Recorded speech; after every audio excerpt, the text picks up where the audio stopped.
And they say it takes a village to raise a child.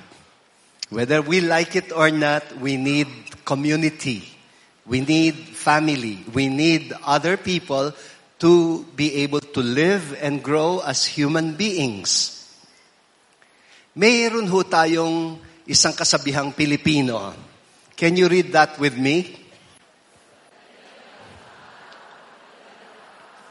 Totoo ba yon? Of course. Madali ang maging tao, ngunit mahirap ang magpakatao. And I don't know kung sasang-ayon kayo sa akin, kung sasabihin ko na hindi lahat ng mukhang tao talagang tao. Agree? Yes. Ang iba, mukha lang. Kasi pwedeng lumaki yung tao na hindi asal tao. Do you think so? Of course. Kaya, madali ang maging tao, pero mahirap ang magpakatao. Dahil ang taong hindi nagpapakatao ay pwedeng magpakahayop. We have common needs as animals, di ba? And yet we don't want to be called animals. Tayo ay tao. Pag sinabi sa iyong hayop ka, magagalit ka. Sasabihin mong, excuse me, tao ako, tao. Kung halimbawa, namista ka, tapos hindi ka welcome, pero binigyan ka ng pagkain. Tapos sasabihin sa iyong, oh, ayan, laklakin mo yan. Kakainin mo ba? Most likely, you will feel insulted. And you'll probably say, thank you na lang. Pakakainin mo nga ako iinsultuhin mo naman ako. Importante pala sa atin na tayo'y marangal bilang tao. So, kung gusto nating tratuhin tayong tao, o di magpakatao. Well, you see, ang pagpapakatao goes with pakikipagkapwa-tao. Pagkasilang pa lang natin, mayroon na tayong kapwa-tao. Ang magulang natin, kapatid natin, kapamilya natin, kapitbahay, at paglaki mo, kaklase mo. Pag nagtrabaho ka na, katrabaho mo, kabarangay mo, kababayan mo, o bawat kapwa. Did you notice most of those words merong ka? Pag sinabing ka, may kasama. Di ba? Kasama. So, obvious na para sa ating mga Pilipino, hindi tayo pwedeng magpakatao nang hindi natututong makipagkapwa-tao. You see, we can only live and grow as human beings in community. Mahirap po kasing makipagkapwa-tao ang taong makasarili. Marami tayong kailangang matutunan upang magpakatao sa pakikipagkapwa-tao. Dahil kailangan tayong matutong makinig. Hindi naman yung tayo na lang ng tayo ang nagsasalita. Kailangan matuto tayong gumalang kung ibig niya nating galangin tayo. Kailangan matuto tayong umunawa kung ibig nating unawain tayo. Kailangan matuto rin tayo magbigay. Hindi naman pwedeng tanggap na lang ng tanggap. Kailangan matuto tayong makipamuhay sa iba. May mga kasambahay tayo, may mga kasamahan tayong iba sa bahay. Hindi ako pwedeng tumurato sa kanila na parang tau-tauhan. Diba? Hindi maganda yon.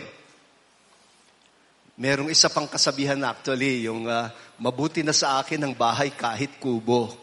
Kung nakatira ay tao. Kesa bahay na bato at ang nakitira naman ay kwago. Sabi nila ang kwago, dilat ang mata, Kahit maliwanag at dilat ang mata, walang nakikita.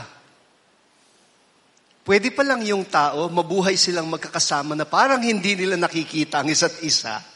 Mga kwago. Pag ang trato natin sa isa't isa ay tau-tauhan, para tayong mga kwago sa isa't isa. Kailangan matuto tayong makipamuhay, makiiyak, makitawa, makiramay, makitrabaho. Kailangan matuto rin tayong magparaya, magpaumanhin, magpatawad. All of these are important in pakikipagkapwa-tao upang magpakatao.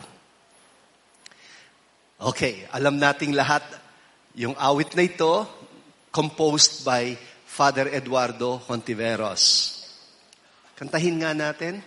Walang sinuman ang nabubuhay para sa sarili lamang. Walang sinuman ang namamatay para sa sarili lang. Okay. Ang linaw ng punto. Hindi tayo nabubuhay para sa sarili lamang. At hindi tayo namamatay para sa sarili lamang. Nabubuhay tayo sa mundo ng may pananagutan. That's the refrain. Let's sing it together.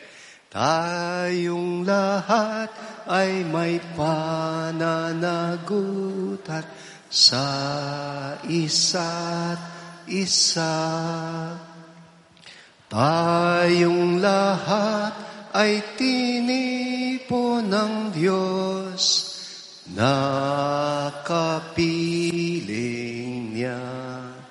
Pananagutan. Well, the word in English is responsibility. Marami tayong mga pananagutan sa buhay. They say the proof of learning to live and grow in community is when we grow in responsibility, which actually means responsibility. The ability to respond. Mayroon kang kapwa. And yung kapwa mo is reaching out to you at sumasagot ka. Yun pala yung pananagutan. You respond. Kinikilala mo yung pagkatao ng ibang tao, sumasagot ka sa kanila. May pananagutan. And, well, we're called to live and grow not just as human beings, but as Christians. So what does it mean to be a Christian? And how does it relate to the earlier part about becoming a human being? Well, ang definition ko about being a Christian is simply this. To be a Christian is to be a human being with Jesus Christ as our standard, our criterion of humanity. Sa Tagalog, si Kristo ang pamantayan ng pagpapakatao. Siya ang pamantayan ng pagpapakatao para sa isang Kristiyano. So please, next time, do not think of Christianity as just a religion. Ang pagpapaka-Kristiyano at pagpapakatao ay magkaugnay. Dahil ang pagpapaka-Kristiyano ay pagpapakatao ayon sa halimbawa at huwaran ng Panginoong Hesukristo. Well, sa Biblia, lalong-lalo na kay St. Paul, parati niyang dinidistinguish yung lumang tao at bagong pagkatao. Ang bagong tao, para sa kanya, ay ang anak ng Diyos na nagkatawang tao, ang Panginoong Hesukristo. Ang lumang tao, para sa kanya, ay si Adan. Si Adan na nawalay sa Diyos dahil sa pagkakasala. Hindi yon ang ating huwaran. Remember what happened to Adam. Siya'y nahumaling, siya'y natukso, Siya'y natuksong mag-Diyos-Diyosan dahil binulungan siya ng ahas at ang sinabi sa kanya, hindi ka naman mamamatay kung susuway ka. Sa totoo lang, pag kumain ka ng bungang yan, your eyes will be opened and you will be like God. You will be like God. Yan ang unang tukso. The temptation to behave like God. To play God. Mag-Diyos-Diyosan. Hanggang ngayon, napakaraming mga tao na nagdi-Diyos-Diyosan. Akala nila mas angat, mas marangal, mas mataas ang kanilang pagkatao pag sila'y makapangyarihan. Well, that is the sin of Adam and Eve. Hindi na yon ang pamantayan natin ng pagpapakatao.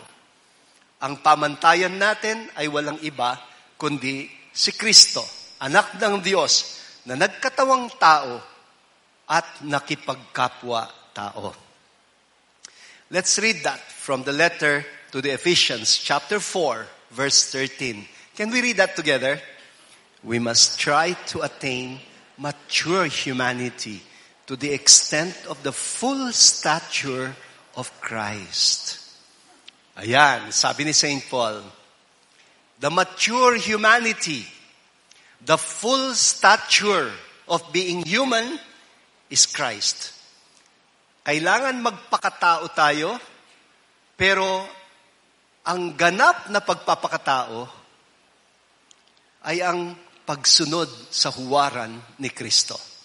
Siya ang katuparan at kaganapan ng ating pagkatao. So, papaano tayo susunod sa huwaran ni Kristo? How? How do we follow the example of Christ? St. Paul in Colossians chapter 3, verses 12 to 17 says, and let's read that together, as God's chosen ones, holy and beloved, you must clothe yourselves with heartfelt compassion, kindness, humility, gentleness, and patience, bearing with one another and forgiving one another. If one has a grievance against another, as the Lord has forgiven you, so must you also do. Okay, St. Paul has given us the different qualities of being Christ-like. 1, heartfelt compassion. 2, kindness. 3, humility. 4, gentleness. 5, patience. 6, bearing with one another. And 7, forgiving one another. Ito yung mga qualities according to St. Paul. Well, meron pa siyang summary.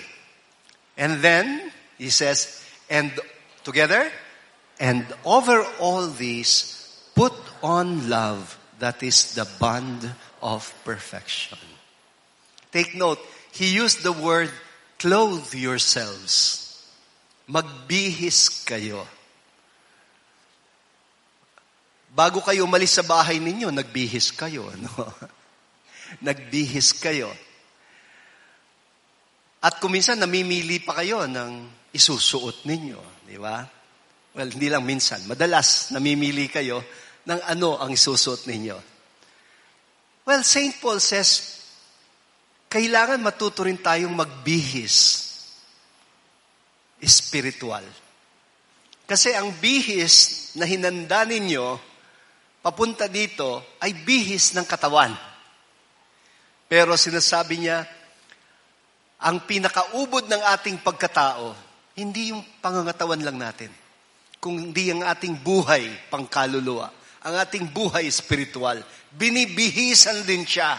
At ang bihis ay ang Panginoong Hesukristo. Above all this, sabi niya, put on love. Magbihis kayo sa pag-ibig. At yan ang buklod ng kaganapan. It is the bond of perfection. So you see, it is love that makes us grow. Love sums up the 10 Commandments. Memorize po ba ninyo ang 10 Commandments? I wonder. Kung bibigyan ko kayo ng quiz ngayon, game ba kayo? Oh, dinidare nyo ako kasi walang papel at ballpen, ano? I remember, many years ago, nung ang Archbishop ng Pampanga ay si Archbishop Oscar Cruz, sinurprise niya kami. Recollection ng Kaparian. Ang sabi niya, I'm going to give you a quiz. May dala pa siyang papel at ballpen. Surprise quiz para sa mga pare. Ang sabi niya, isang question lang. List down the 10 commandments from 1 to 10 in the right order. Hulaan niyo kung ilan ang tumama. Well, ang mga pari namin, mga 140. Ang tumama, wala pang 40. And he was so disappointed. Karamihan nakuha nila yung 1 to 10 pero not in the right order. Ang sabi niya, importante yung you get them in the right order. Kasi marami daw mga Katoliko, pag nagko-confess, pag nangungumpisal, yung ibang Katoliko, ang traditional way of going to confession nila ay, bless me, Father, for I have sinned. I have sinned against the 6th commandment. Sabi niya, paano ka? Kung pari ka, hindi mo na maalala anong 6th commandment. Magbibilang ka pa. Tapos sasabihin mo, mula ngayon, huwag ka nang magnanakaw. Father, hindi ho ako nagnanakaw. Anong 6th commandment? Thou shalt not commit adultery. Siguro sasabihin ng pare, hindi, ang ibig ko sabihin, huwag kang magnanakaw ng asawa ng may asawa. Nakahirit pa, no? I have good news for you this afternoon. Kung hindi nyo ma-memorize yung 10 Commandments, sinamarize na ng Panginoon. Ang mahalaga ay matandaan nyo na lang yung summary. 2 na lang. 2 commandments. The summary of the 10 Commandments. Number 1, love God above all. And number 2, love your neighbor as yourself. Kailangan pa bang i-memorize yan? Sa totoo lang, kung minsan 2 na lang, nakakalimutan pa. I have an even better news for you. Kung talagang medyo nakakalimot na kayo. Ang 2, sinamarize pa ng Panginoon. Isa na lang. At tinawag niyang the new commandment in John chapter 15, verse 12. Ang sabi niya, my commandment to you is only this. Love one another as I have loved you. Isa na lang. To love as Jesus has loved us. Okay, now that prepares us for part 2. Okay. Ang reflection natin is about living and growing with the community. Well, in the community, first part, and now we're going to talk about living and growing with the community. Living and growing with the church. All right. I don't know if you'll agree with me if I say there is no community without communion. Let me explain first what that word means. Communion. I know, pag sinabing communion, ang unang pumapasok sa isip natin ay Holy Communion, meaning to receive the Holy Eucharist. That's good because that's the deepest form of communion for us. Communion with God through Jesus Christ, whom we receive in the Eucharist. But communion is what makes community possible. It's not even possible to have a community without communion. Communion is about the spiritual bonding. bonding in heart and soul. Katulad ng nangyayari sa mga ikinakasal sa simbahan. When they pronounce their vows, their prayer is, grant us, O Lord, to be one heart and one soul. From this day forward, for better, for worse, for richer, for poorer, in sickness and in health, until death do us part. We call that communion. Di ba sabi pa ng Bible, a man shall leave his father and mother and cling to his wife, and the two shall become one flesh. Actually, the word is one flesh, isang katawan. And we know what that means.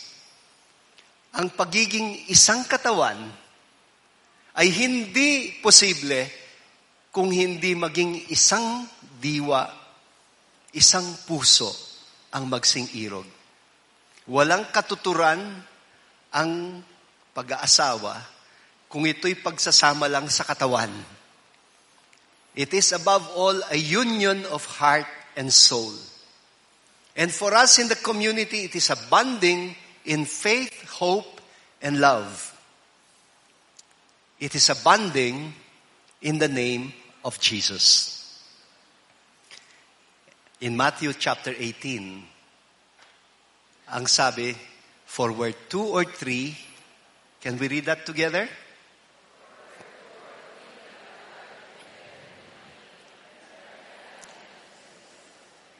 What makes Jesus present?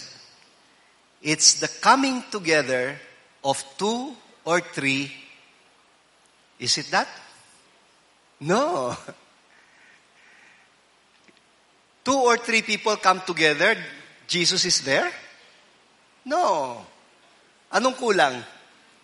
They should come together in the name of Jesus.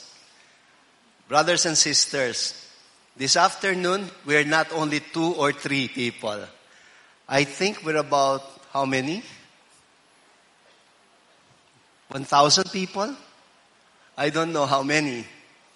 But I ask you, are we gathered together this afternoon in the name of Jesus? Yes. So do you believe that Jesus is here? Yes. Of course, Jesus is here. And when I am invited to address people like you, normally I remind myself.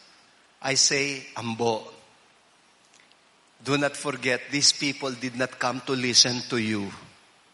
I don't think you came here to listen to me. I don't really matter very much. I think you came here to listen to whom? To listen to God. Diba?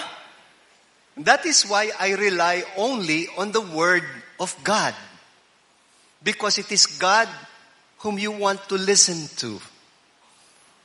Kaya this afternoon, I remind myself that I speak in the name of Christ.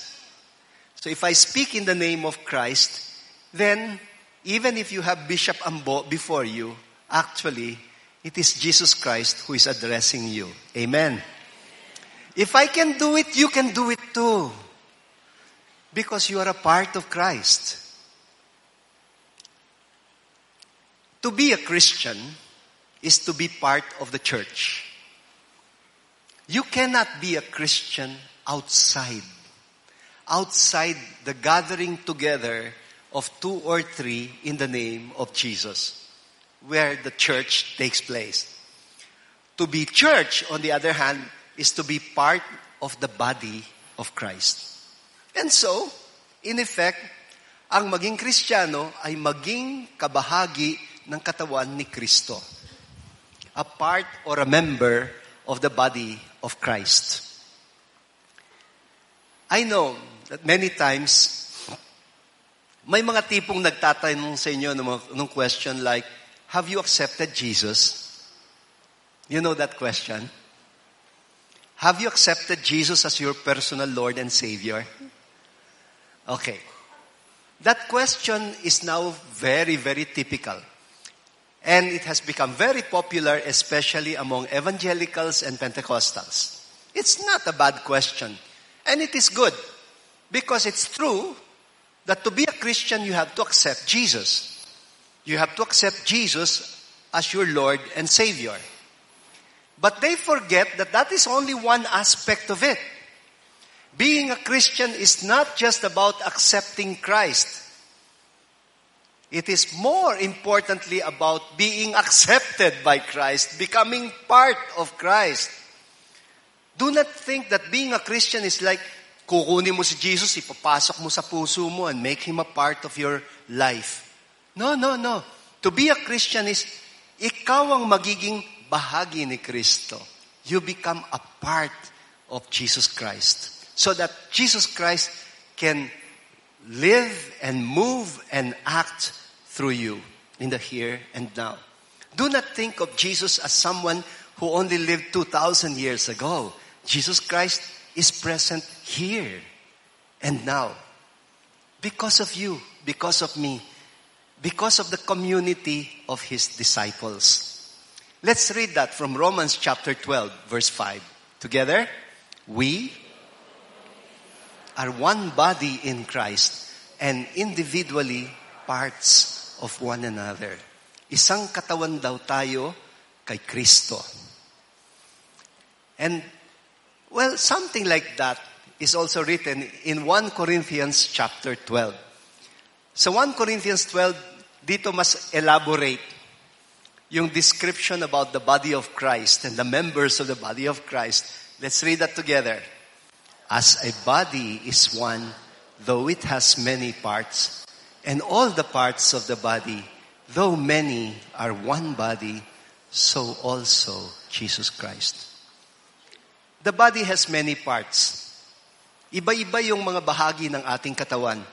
Iba-iba din ang gawain ng bawat bahagi ng ating katawan. Hindi naman pwedeng makaamoy ang mata ko. Just as hindi pwedeng makakita ang tenga ko.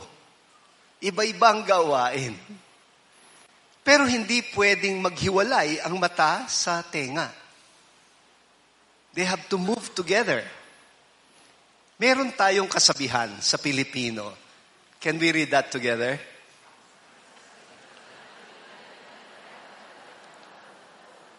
Totoo ba yan? Depende.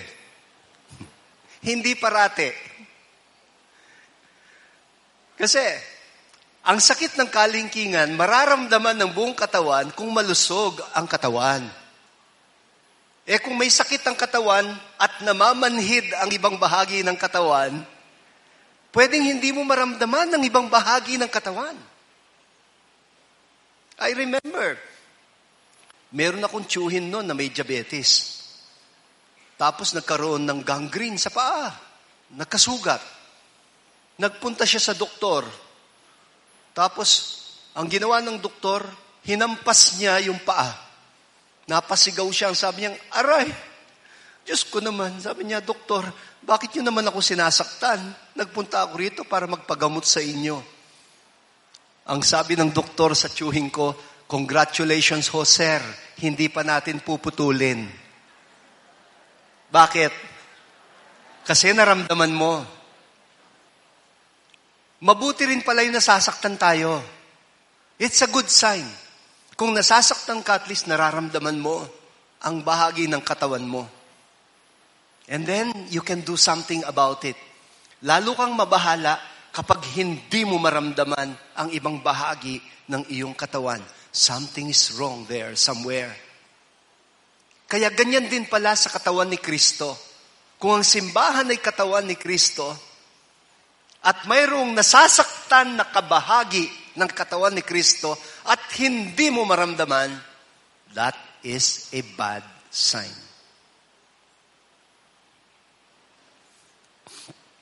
Unity in Christ is founded on 3 important principles. 3 prinsipyo. Number 1, can we read that? Number 2. And number 3. Okay. Let's reflect on that. Principle number 1, respect for individuality. if we want to grow, to live together as a community, principle number 1, respect for individuality. To be community is to have unity, but let us make it clear, unity is not the same as uniformity. Hindi tayo kailangang maging pare-pareho ng isip o pare-pareho ng ugali para magkaisa. Pwede naman tayong magkaisa kahit magkakaiba tayo ng pag-iisip, pag-uugali, at karakter. Each one is unique. Can you imagine, in this world, no two thumb marks are the same? Imagine that. Ngayon, yung mga cellphone, pwede nang maging password. Wala nang password. Yung thumb mark na lang. Ibig sabihin, walang sino man na pwedeng gumamit ng cellphone mo dito sa buong mundo except you, because no two thumb marks are the same. Ang galing naman ng Panginoon, ano? No two thumb marks are the same. How many billion people are there around the world?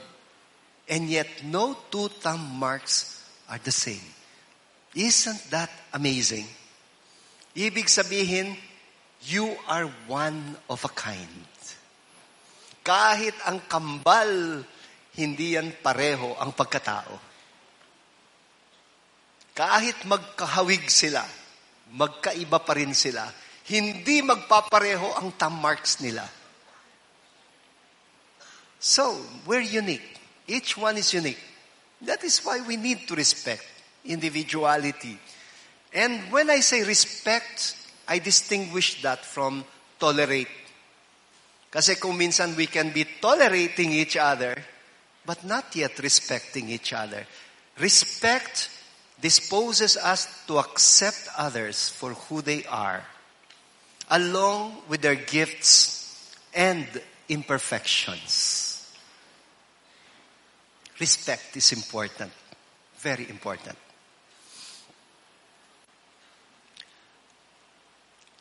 Alam nyo, one of my analogies for this ay yung pelikulang The Sound of Music. Kilala nyo ba buhay? Would you remember that? Yeah. The Sound of Music. The Sound of Music became very, very popular. Siguro dahil yung message niya maganda rin eh. The story is about the Von Trapp family. Itong si Captain Von Trapp was widowed, became a widower, and he started running his family like the military. Dahil militar siya. Para bang he treated his children like soldiers. He wanted them to follow rules very strictly and behave in a very uniform way. And he did not realize that with all his good intentions, he was destroying the personality of his children. Until one day, napadpad sa buhay nila si Maria. And remember, si Julie Andrews doon is Maria. She discovered the talent of these children. She made them sing.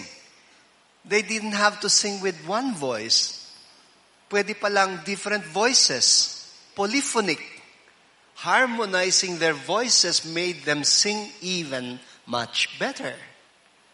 The Sound of Music is the best analogy for harmony in community through respect for individuality. Let's read that from the letter to the Romans together.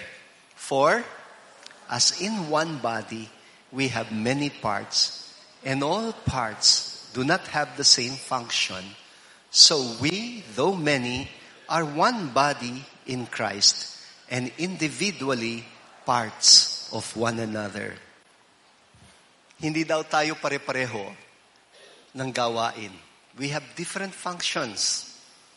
But individually, we're parts of one another. We do not have to impose ourselves on each other.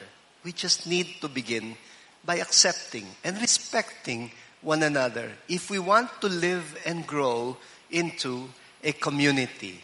Tuloy, sabi pa ni St. Paul, since we have gifts that differ according to the grace given to us, let us exercise them. Let us exercise our charisms, our gifts. Alam niyo ho ngayon, natutuwa ako na sa edukasyon, natuklasan na nila ang tinatawag nilang the theory of multiple intelligences. Kasi dati-rati, in order to gauge the intelligence of people, isa lang ang gauge nila, IQ. Tapos pag binigyan ka ng IQ test at mataas ang IQ mo, parang, uy, magaling yan, matalino, kasi mataas ang IQ. Sa panahon natin ngayon, we have discovered na ang mataas na IQ is not a guarantee na magiging successful yung tao. Because some people have very high IQ and very low EQ. O ano yung EQ? Emotional quotient. Now people are talking about many forms of intelligence. Yung palang IQ is just rational intelligence. And rational intelligence is just one form. One among the many forms of intelligence. Walang bobo dito sa mundo. Lahat tayo matatalino. We just need to discover what we have been gifted with. We just need to discover what we're good at. Kaya kawawa yung mga bata, kapag paglaki nila, parang hindi hayaan ng magulang nila na madiscover yung kanilang sariling galing. That can be very, very oppressive. Okay, now we move to the second principle. Principle number 2, to love unconditionally. If we wish to live and grow in community, we have to learn to love unconditionally. Ang tawag ni St. Paul sa love is agape. That is his vocabulary, no? Kung minsan kasi, parang alangan ako sa English language Because I think yung English is very inadequate when it comes to love. Dahil love lahat. Puro love. Kunyari, nasarapan ka doon sa cake. Sasabihin mo, oh, I love that cake. O kunyari, nagandahan ka sa kulay ng buhok niya. Oh, I love the color of your hair. Tapos pag mahal mo yung tao, sabihin, oh, I love you. Pare-pareho ba yun? Hindi, di ba? That's the limitation of the English language. At nagkakaproblema tayo kapag ang love mo for a piece of cake is the same as your love for your wife. Mahal mo siya dahil masarap siya. Pag mapakla siya, hindi mo na siya mahal. Mahal mo siya pag maganda siya. Mahal mo siya pag bata siya. Pag matanda na, hindi mo na mahal. You see, kung minsan may problema tayo sa vocabulary In Greek, mas precise ang kanilang vocabulary. St. Paul uses the word agape. 1 Corinthians chapter 12, verse 31, sabi ni St. Paul, we must strive for the greatest spiritual gifts. And he says, the greatest are 3, faith, hope, and love. But the greatest of the greatest is love. It's not even faith. Huwag mong ipagyayabang ang iyong pananampalataya. It's not yet the greatest gift for St. Paul. It's not even hope. It's love. Because it's only when people can genuinely love that they can be called truly godly or godlike. Hindi mo matatawag ang tao na makadiyos porque mananampalataya siya. The only time that you can say tunay na makadiyos ang tao ay kapag natuto siyang magmahal at magmahal katulad ni Kristo. Because human love develops in reciprocity. Ang problema natin is it has a strong tendency towards conditionality. Conditional love. What do I mean? Well, tipong sasabihin mong, I love you if you love me. If you don't love me, I don't love you. I love you because you love me. I love you as long as you love me. Wala namang masama dyan eh. At totoo naman, we are usually more motivated to love when it is reciprocal, when it is mutual, di ba? Well, kaya nga, divorce is the logical option when love is conditional. Let me explain myself. I am not saying this to advocate divorce, but I am just explaining to you that if your notion of love is conditional, divorce is logical. Okay? Okay, let me proceed to explain why I say divorce is a logical option. That's why all over the world, there is already divorce except in the Philippines. Because people think logically. Because their notion of love, normal human love, is conditional. At hindi ako magugulat, darating din ang panahon na dito sa Pilipinas, whether we Catholics like it or not, when this country modernizes, it will tend towards that. Well, just because eventually they will legalize divorce doesn't mean we will give up our notion of marriage, because we don't believe in divorce as Catholics. But if the government adopts that, what's the logic that goes with it? Let me explain the logic. Ang tawag ko dyan, the secular logic. The secular logic is, there is no point in staying together when the conditions of love or for love are not there anymore. Yun ang conditionality. I love you if. The secular notion of love in marriage is a contract. Kontrata. I am sure marami sa inyo nakaranas na gumawa ng kontrata o pumasok sa isang kontrata. Or kung di man kontrata, MOA. Alam niyo yung ibig sabihin ng MOA? Memorandum of Agreement. Pag pumasok ka sa kontrata o sa isang MOA, mayroong terms yan. At sinasabing, we agree to do this if number 1, number 2, number 3, number 4. If you violate number 1 or number 2 or number 3 or number 4, I will terminate the agreement. Yan ang human contracts. Yan ang human MOA agreement. That is not the foundation of the sacramental notion of love in marriage. That's why we don't believe in divorce. If we believe in the sacramental marriage. Because the sacramental notion of love in marriage is, this is not just a piece of paper. It's not just a contract between a man and his wife. What is it? It is a covenant between the couple and God. Ang tawag ko dito, this is the best love triangle. Kaya nga ako, pag nagkakasal, I do something that the couple usually gets surprised about.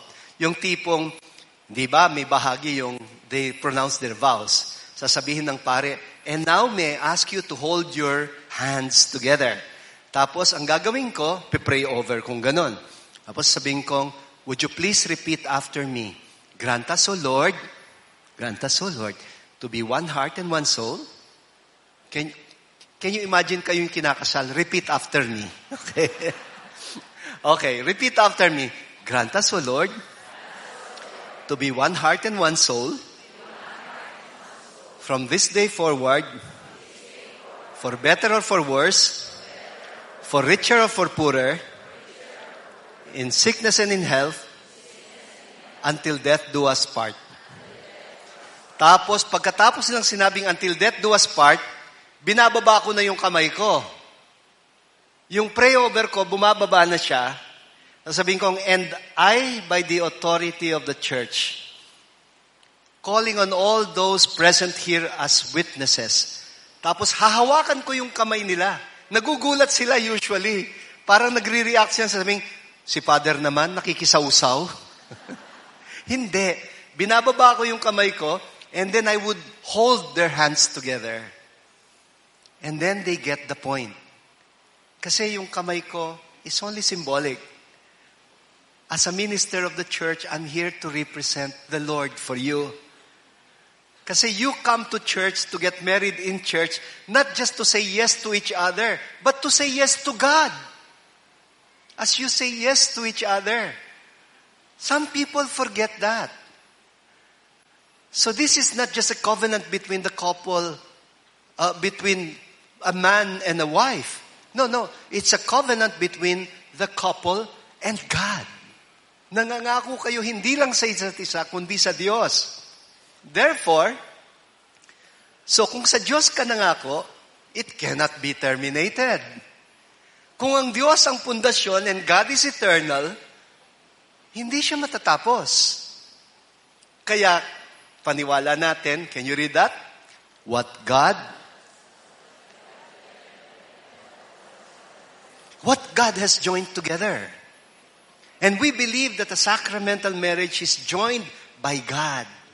If it is God that joined you together, walang tao na pwedeng maghiwalay. Walang korte na pwedeng maghiwalay. If it was God who joined you together. Take note, pinakakadiin ko yung if. If it was God that joined you together. But what makes you so sure that it was God who joined you together? Meron akong alam dyan, kinasal. Kinasal sa isa't isa dahil utang, may pagkakautang. Pinambayad utang, yung anak na babae dun sa lalaki. Malaki ang utang nung ama. Ang sabi ng tatay, anak, pakasalan mo na siya. Pag pinakasalan mo daw siya, wala na akong utang. Nagpakasal sila sa simbahan. Sa harap ng pare. Hindi nila sinabi sa pare na utang ang dahilan. Tanong, binasbasan siya. Binasbasan. Humarap sila sa pare. Question, kinasal ba sila? Kinasal ba sila? Hindi. Paano sila kakasal? Di naman nila mahal ang isa't isa. What God has joined together. Did God join them together? Kahit 10 balde ng holy water ang iwisik ko sa kanila, hindi magiging valid ang kasal. Kaya my dear brothers and sisters, some marriages are invalid. From the start, there was no marriage that took place because there was no love. You get my point? All right. What brought them together is not just the couple's love for each other, but God's love manifested in their mutual love. The bond is God. It is a call. It's a call to love each other with the love of God revealed to us in Jesus Christ. Christ is your covenant. He links the couple not just with each other, but with God. Kaya, ang prinsipyo, if it can be dissolved or terminated, then maybe it was not God who brought them together. It was just them. If it is God that brought you together, it cannot be terminated. But if it is not God who brought you together, of course, the natural logic is, kung merong violation ng agreement, you can terminate it. See? That's the logic. It's called the human logic. But our concept of sacramental love is not founded on human logic. It's founded on the faith in the eternal God, who is the foundation of our love. And so the reverse is also true. Kung totoo that what God has joined together, no one can separate, I think totoo din that what God has not joined together will eventually fall apart. Will eventually fall apart. Naalala ko tuloy yung lola ko. Alam niyo ho, yung lola ko, present pala siya nung minsan nagbibigay ako ng recollection. Tapos ine-explain ko yung annulment. Ine-explain ko yung invalid marriages. Na kapag napilitan lang yung tao, invalid yung marriage niya. Alam niyo, pagkatapos ng recollection, lumapit siya sa akin.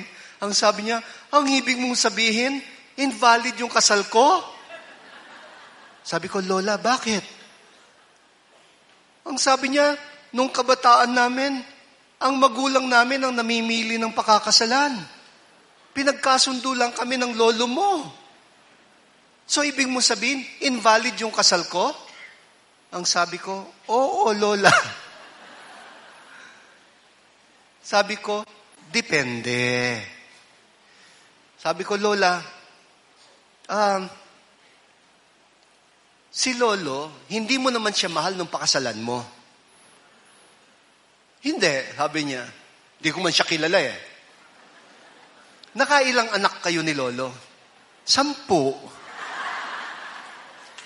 Okay. Sabihin na natin doon sa unang anak mo, hindi mo pa mahal si Lolo. Nung bang pangalawa, mahal mo na siya? Ang sabi niya, yung una pa lang, mahal ko na siya. Ibig sabihin, natutunan niyang mahalin. In fact, inisnab-isnab daw niya yung lolo ko. Kasal na sila. Ayaw niyan tumabi. Sabi niya, hindi ako tatabi. Hindi naman kita kilala. Suyuin mo muna ako. Sinuyo-suyo naman siya ng lolo ko. Until nahulog ang puso niya. At minahal niya. So, ang sabi niya, so, invalid ba yung kasal ko? Sabi ko, valid, Lola. Nagsimula siyang invalid. Na-validate siya ng pag-ibig ninyo. Amen. Ayun siya. It is love that makes this wedding valid. Yan ang foundation. And I'm not talking just about your love. That love becomes the love of God. Okay? To love with the love of God. Sabi ni St. Paul in 2 Timothy chapter 2, verse 13. Can we read that together? If we are... For he cannot deny himself. Sa atin kasi, if you are unfaithful, I don't care about you anymore. But with God is, if you are unfaithful, I remain faithful. Because I cannot deny myself. That's God. And so when you can remain faithful, even in the face of fidelity, then you are beginning to behave like God. And I have met some people who have loved heroically. Meron akong alam, mahal na mahal niya ang asawa niya. Humiwalay ang mister. Sumakabilang bahay. Nung una, hindi ko alam yung salitang yun. No? Akala ko namatay. Sumakabilang bahay. Ibig sabihin, okay, humiwalay. Hiniwalay niya yung asawa niya. Sumama sa iba. Alam niyo, she remained faithful. Ang sabi niya, siyang humiwalay sa akin, pero ako, asawa ko pa rin siya. Many years later, fast forward, nagkasakit siya. Hiniwalayan siya ng kabit niya. At nung magkasakit, kumatok ng bahay. Umuwi. Galit yung mga anak. You know what the wife did? She welcomed him back. Ang sabi niya, asawa pa rin kita. Sa kabila ng pagkukulang mo, matagal na kitang pinatawad. Please come in. Wow! Hindi lahat kayang gawin yan. Kung minsan pagagalitan ka ng iba, sabihin, napaka-martir mo naman, binabaril sa luneta ang mga martir. But that means when you have learned to love like that, it's no longer you. You're learning to love with the love of God. Last principle of unity, to be inclusive, not exclusive. If we want to live and grow in community, we have to maintain an inclusive attitude, not exclusive. You see, to be Catholic is to believe that God desires the salvation of all. Of all. Do you believe that? Naniniwala ba talaga kayo na ang Diyos, hinahangad niyang kaligtasan ng buong sangkatauhan? Amen? Good. Because you're not Catholic if you don't believe in that. I know some people, naging miyembro lang sila ng anumang sekta. Minsan sasabihin nilang, kawawa ka naman. Kasi hindi kayo maliligtas. Hindi ba, no? Parang gusto kong itanong, ilan kayo sa sekta ninyo? Ibig mong sabihin, kayo lang maliligtas? Lahat kami mahulog ng impyerno? Ay, naku, sa'yo na lang ang Diyos mo. I will not believe in that kind of a God. Because God did not create us to condemn us. John chapter 3, verse 16, For God so loved the world, He gave us His only Son, so that all who believe might not perish, but might have eternal life. God sent His Son to the world, not to condemn the world, but to save the world. Ang misyon ng Diyos ay ang magligtas, hindi magparusa, hindi pang humatol. And so, as member of the church, I should be an agent of unity. Hindi tayo mabuting Kristiyano kung tayo'y maging kasangkapan ng pagkakawatak-watak. It is not a Christian behavior to be an instrument of conflict and division. I should learn to live and grow with the community. I should learn to build community. Bakit? Porque ba ang kapitbahay mo ay hindi Katoliko, hindi ka na makikipagkapwa-tao sa kanya? That's not Catholic. Hindi ka makikipagkaibigan sa kanya dahil Muslim siya? That's not Catholic. If you're Catholic, you will learn to build community even with non-Christians, even with non-Catholics, even with non-believers. Because you should be an agent of unity. Now, you ask me, paano ho yun? We don't share the same faith. So what? If I cannot unite with others on the basis of faith and religion, I can always find many other bases for unity. I have to be a consistent agent of unity. If the faith cannot be the basis for unity, pwede namang unity for the common good. Unity for the common good. We can unite for the protection and preservation of the environment. We can unite for the welfare of the disadvantaged sectors of society. Mga advocacies. We can unite for good governance and responsible citizenship. When I was parish priest of Holy Rosary Parish in Angeles City, I became a good friend of the Mormon bishop there.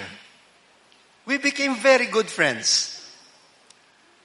Si Pastor Briones. We would go down and clean the Sapang Balen together. We would join in rallies for environmental advocacy. I visited their chapel, and he visited me frequently sa Holy Rosary Parish Church. You see, we can transcend. We can transcend our divisions if we are Catholic. Because if you're a Catholic, You have to begin by believing that they are also sons and daughters of God. Amen. Kahit ang Muslim, anak ng Diyos. Kahit ang Protestante, ang Iglesia, ang Mormon, mga anak din sila ng Diyos. Amen? Kahit yung ISIS, anak ng Diyos, kahit pa ginagawa nila yung mga kriminalidad nila, anak din sila ng Diyos. Amen? Kahit mga addict, anak ng Diyos. Amen? Of course. Why would you believe na just because naging addict sila, hindi na sila tao? That they deserve to be killed? If you believe that people like this deserve to be killed, then you're not being Catholic.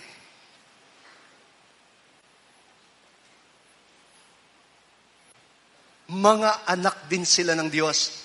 Besides, huwag niyong kalilimutan, addiction is not a crime. It is a disorder. Ito'y sakit. At sinabi ng Panginoon, ang nangangailangan ng doktor yung may sakit, hindi yung magagaling. I have come to call not the righteous, but the sinners. And so if we're consistently Catholic, we must believe that even the people who are hated by other people are also sons and daughters of God. But I know, unity is not always positive. Kung minsan, people unite themselves around an evil purpose. Alam niyo ba, nung panahon ni Hitler, nagkaisa yung mga Germans. Nagkaisa sila. It took a long time before they got divided. Nagkaisa sila sa paniniwala ng mga Jewish people should be exterminated. Nagkaisa sila sa paniniwala na they can be a superior Aryan race. Nagkaisa sila sa paniniwala na yung mga misfits, mga handicapped, mga bakla should be exterminated. Some people don't know that. Bakit? Ang pinatay ba ni Hitler? Ayun lang mga Jewish people? No. He also killed all people with disabilities. Matatanda na yan, may kapansanan yan, pasanin na lang yan ng lipunan. Survival of the fittest. Would you like to be united that way? No. I call that negative unity. Katulad yan ng building the Tower of Babel. People were united and they wanted to build a tower, gustong mag-Diyos-Diyosan. What did God do? He divided them. He scattered them and made them speak different languages. Sometimes division can be positive too. Division is not always negative. May nakikita akong tumatawa sa inyo. Because I know some of you who are members of movements that have been divided. Di ba? Okay. I want to console you, dear brothers and sisters, if your movements have been divided. Don't forget that even the Franciscans and the Augustinians and the Dominicans, they've been... And how many groups of Franciscans are there? They've been split up into so many congregations. But you know, like human cells divide in order to grow. And so it's okay to split up as long as we can still regard each other as parts of the same body. And so I find it very nice when the Couples for Christ, FFL, and the CFC Global can come together in the same family events and are still members of the same church. They're brothers and sisters after all. Amen? Okay. Let's not forget that. Sometimes division is not necessarily negative. And you only realize it later on when it is healed already. And then you say, yun lang pala, kaya pala tayo nag-split para mag-specialize sa particular ministries. And that's not necessarily all negative. It can lead to the growth of the church as well.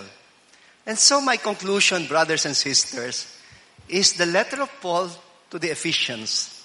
Let's just read it together. Strive to preserve the unity of the Spirit through the bond of peace. One body, as you were also called to the one hope of your call. And then, one Lord, one faith, one baptism, one God and Father of all, who is over all and through all and in all. Glory be to the Father and to the Son and to the Holy Spirit.